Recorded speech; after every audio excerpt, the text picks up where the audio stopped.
in so many ways with the study of Phytophthora. And, you know, again, what I'm hearing today at this meeting is really indicative of the passion and energy and creativity that all of you have brought to this challenge in dealing with Phytophthora and native plants. So it's really quite inspiring. And way to go. It's really good. So we're way far behind you in the Northwest when it comes to dealing with Phytophthora and native plant nurseries.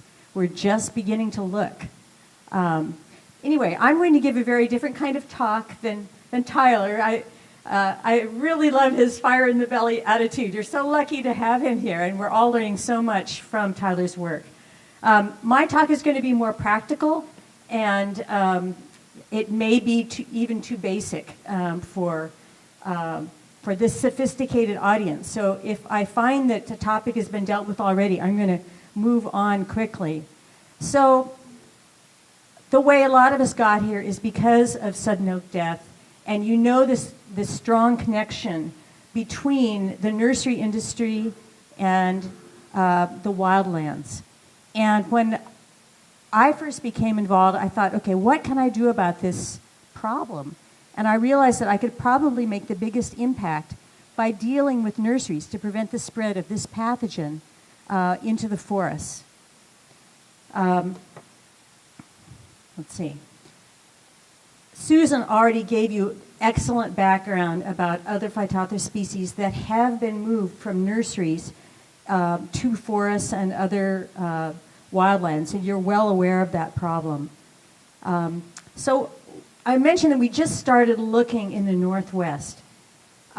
Marianne Elliott and Gary Chastagner at Washington State University, and then members of my lab in Corvallis thought, okay, well, how can we get an idea of if the same kinds of trends that are happening in California are happening here? So we knew that if we went to these nurseries, we would select really sick-looking plants, and we would test them, and we'd probably get a lot of Phytophthora. But what we did instead was we purchased plants sight unseen. We ordered plants from the nurseries, and we sampled 15 different nurseries altogether. We got 10 of each of 11 species from many nurseries in Oregon and in Washington. And we just tested them with a pour-through test. And then we baited with leaves. And let's see, I could use a pointer. Couldn't I? This one. Okay. So here's a plant. We poured water through, we collected that leachate, we baited with rhododendron leaves or pears, and then we plated these, and then we identified them based on morphology, and we also sequenced them. And what did we find? We found a lot of Phytophthora species. You guys probably won't be surprised, but we were really surprised at about 16% of the plants which these nurseries sold to us, assuming they were sellable, actually had detectable Phytophthora species with it. This is just from a pour-through test. And so what happened in Washington was actually even worse. They found about 25% of the total plants where they conducted this pour-through test were positive for one or more species of Phytophthora. So we know that what is happening in California is happening also in the Northwest. So what am I going to talk about today? I'm going to talk about using, what can nurseries do to change this problem? And I'm going to describe what I call a systems approach to help identify the highest risk or the greatest contamination hazards in the nursery. I'm going to talk about some principles of disease management that you can keep in mind as you are devising these creative ways of deterring the pathogen. And then I'm going to give just a few examples of the science behind the best management practices that we have, and also probably highlight some areas where we don't know as much as we need to know. So, okay, what is a systems approach? So, any of you that watched the webinar that I gave a couple years ago, it was all about the systems approach. I'm not going to go into a great deal of detail here, but essentially a systems approach is a way of looking in a holistic way about everything having to do with your nursery, from start to finish, from where you collect the seeds to when you're selling that finished product and it's going out to the outplanting site. And it allows, if you think about it in this way, you can more easily identify and prioritize the points at which contamination is likely to occur and what you can do to reduce that risk of contamination. So it's really helpful because it can lead to you correcting those unsafe practices and reduce the risk of disease in the nursery. So, some, but not all, but some components of a systems approach might be where you site your nursery. Not a little too late for that now if you've already got a nursery. Where you get your plants, very important. Are they seeds? Are they cuttings? What are they? How are you going to propagate your plants and where? What are you doing about water management, your potting media, your containers? Are you going to use pesticides or not? Which ones? How are you going to manage those? How are you going to handle disposal and composting, training and scouting by your staff and your record keeping? And these BMPs, or I should say, these components of a systems approach are all identified and discussed very well in the guidelines that this group has developed, and it's a really good document. So this should not be anything new. You are using a systems approach if you're using those guidelines. So let's look at it in a little bit different way.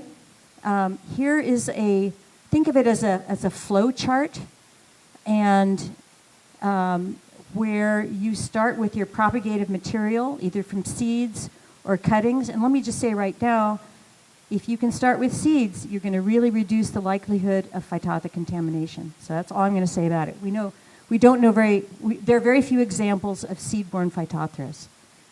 All right, you take it through some kind of propagation stage, probably an up-potting stage. It might go to a holding situation before it's outplanted. But there are lots of inputs along the way where, let's face it, Phytophthora could be getting in.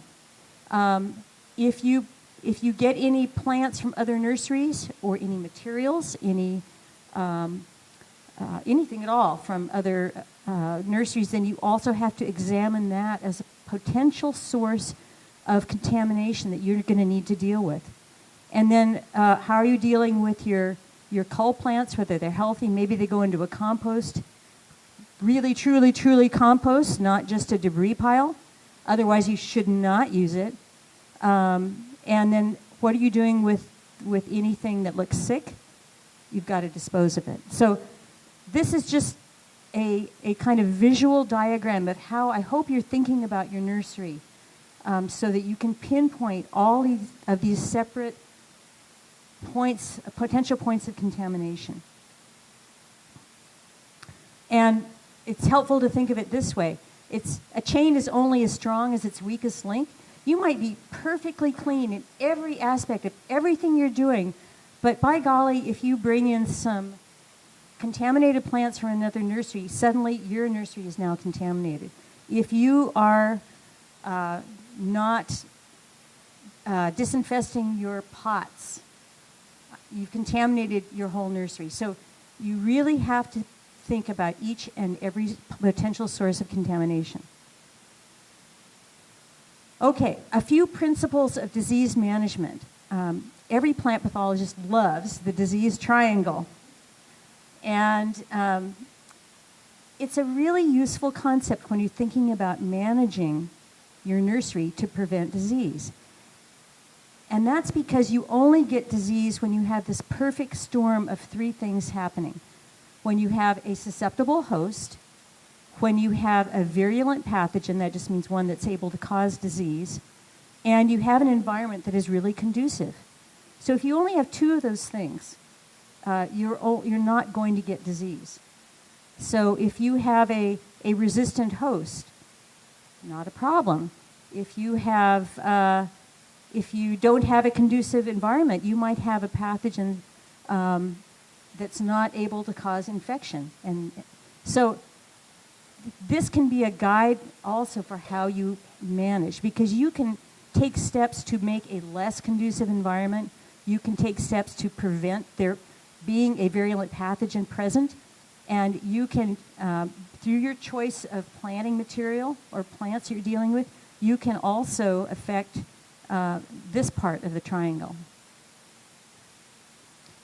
And then plant pathologists love to group, categorize various strategies for disease control.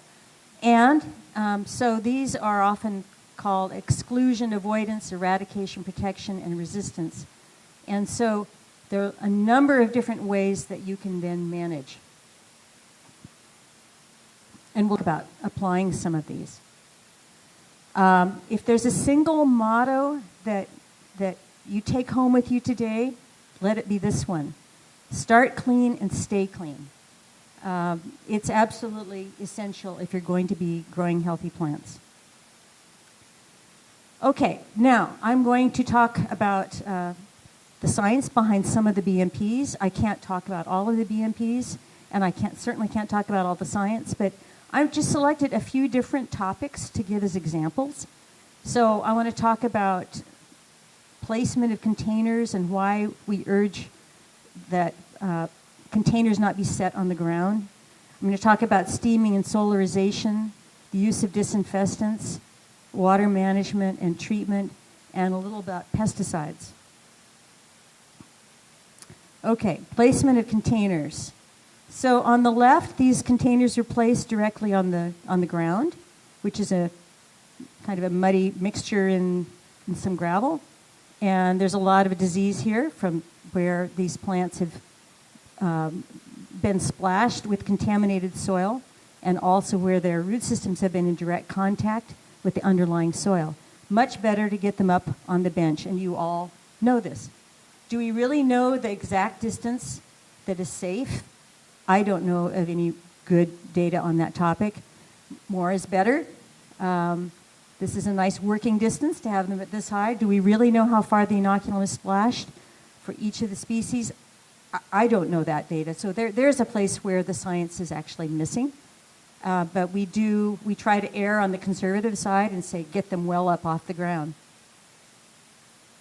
We do know that vermorum spreads from infested soil. There's been lots of great work on this.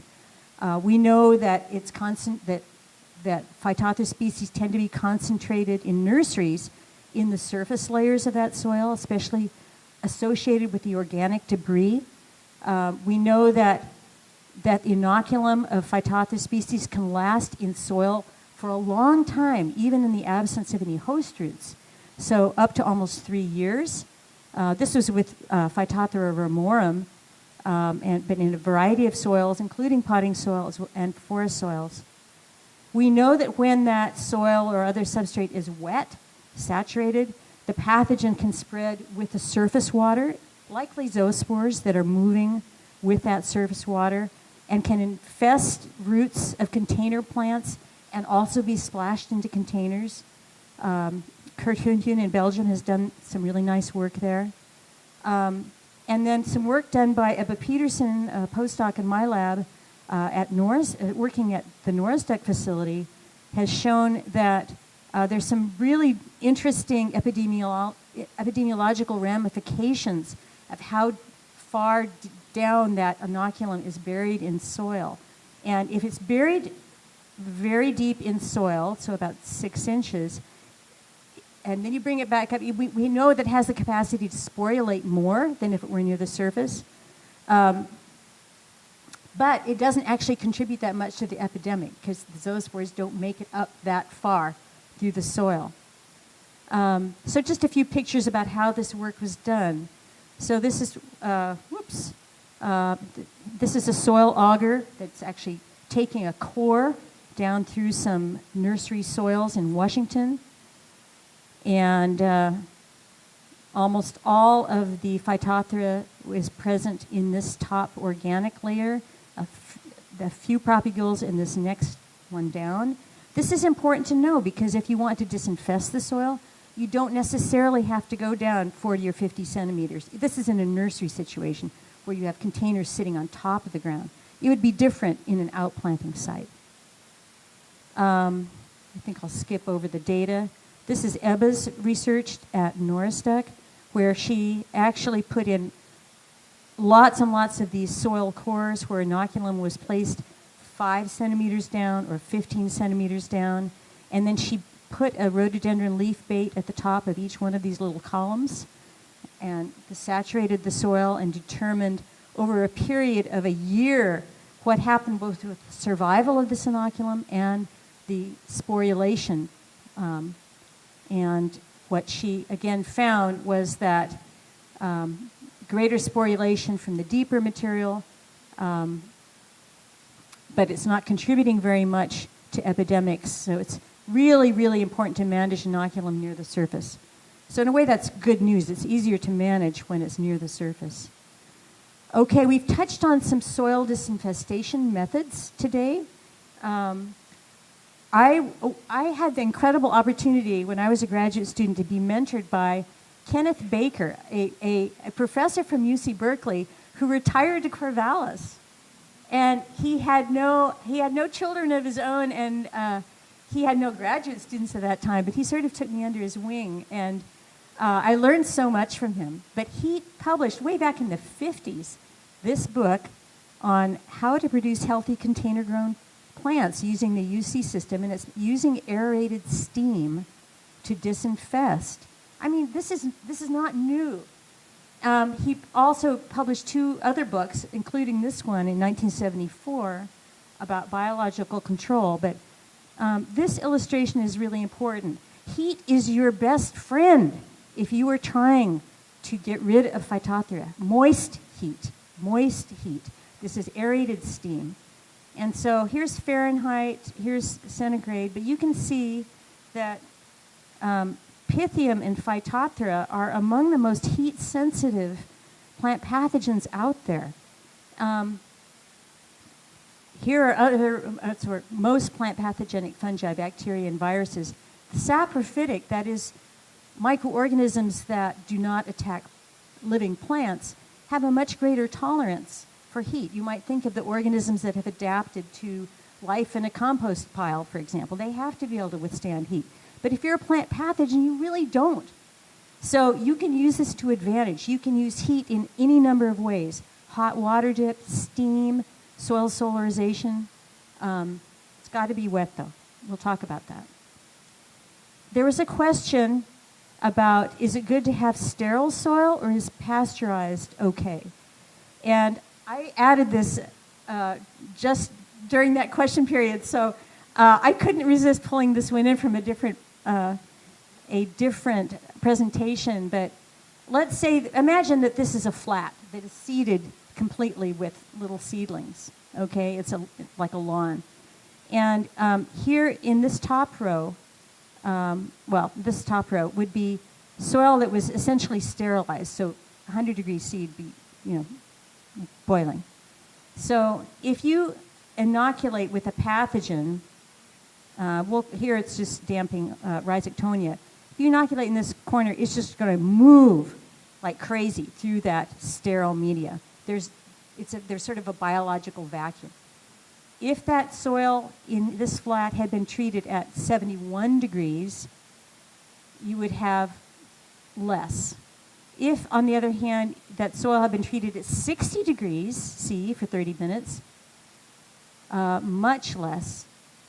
And these are some controls where if you don't treat it, you're going to get patches of damping off, and that's why you're doing the heat treatment. But the point is that there are organisms that are present at 60 degrees C that are not present at 100 degrees C, that are suppressing those pathogens. So no, you do not want to be using sterile media. But pasteurized is great. Okay, so you've seen these kinds of steamers. I know they're expensive, but I'm going to try to convince you you need to buy one. I'm going to show you some data in a second about their relative costs. This is from Washington State University. They've been doing a lot of work on soil steam